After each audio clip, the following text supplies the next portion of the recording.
Daciao. Nah, sampailah kita di pusat kota Banda Aceh. Ikonnya kota Banda Aceh itu Masjid Baitur Rahman. Ya. Masjidnya ini punya sejarah yang sangat legendaris ya. Dulu ini pernah dibakar, pernah ikut perang ini masjid ini, tapi tetap selamat dan sampai saat ini masih kokoh berdiri. Dan udah semakin cantik kan Semakin cantik hari ini.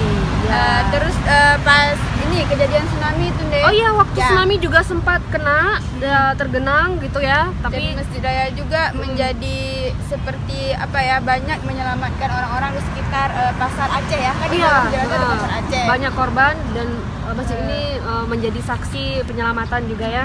Ya, teman-teman, kalau mau berkunjung kemari, teman-teman boleh kunjungi website kami yaitu travelon.com ya, atau datang langsung ke sini ya teman-teman melalui travelon.com itu